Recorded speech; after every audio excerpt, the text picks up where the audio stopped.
Hi everyone! Welcome back to my channel. So for today's video guys, ay nagluto nga pala ako ng fish curry. Easy fish curry recipe. So, paano ko ba ito ginawa? So, nandito po ang buong video.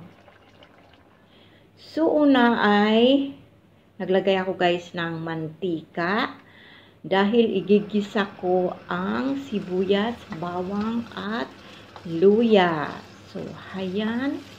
Pagsasama-samahin ko na guys yung tatlo.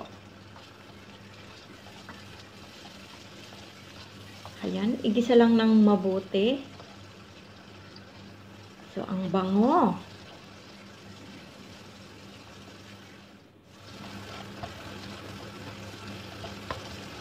At saka, sunod na ilalagay ko yung big chili.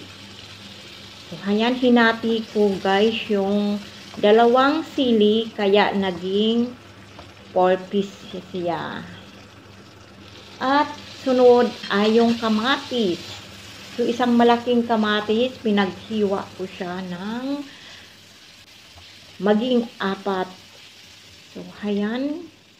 At next na ilalagay ko yung curry leaves. Ayan, ang bango kaya nito. So, ito ay nabibili sa market. Ayan. Haluin lang ng mabuti. So, grabe yung bango. Ang bango ng curry leaves.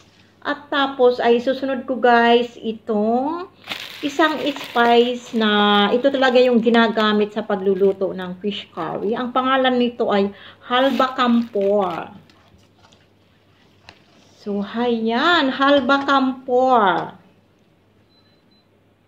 And next ay ilalagay ko na itong curry powder. So, linagyan ko siya ng tubig.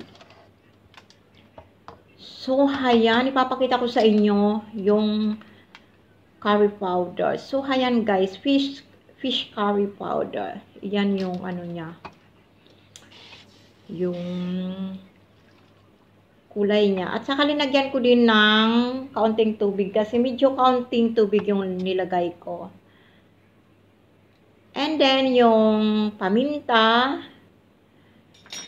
Saka linagyan ko din siya ng asin. So, kaunti lang yung asin kasi medyo ano na yung powder niya. At 200 ml coconut milk. So, ayan.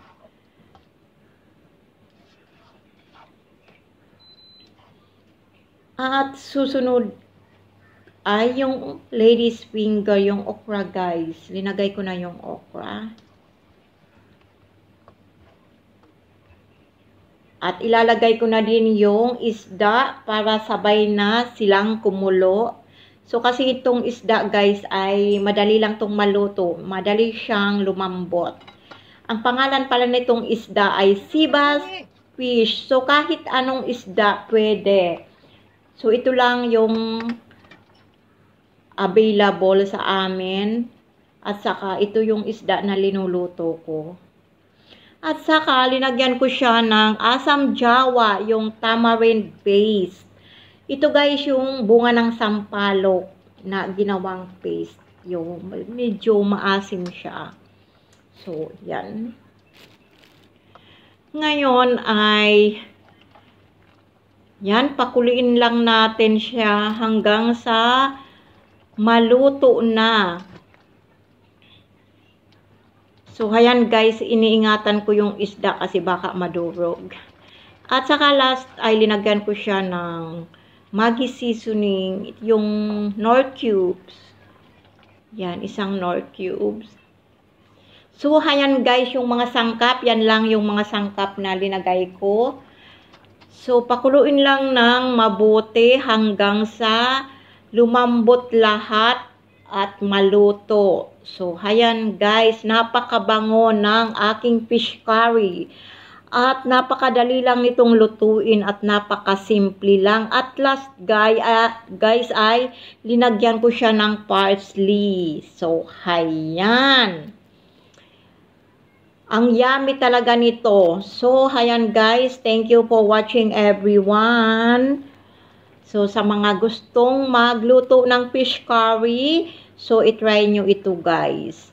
Thank you for watching. Bye! See you next time.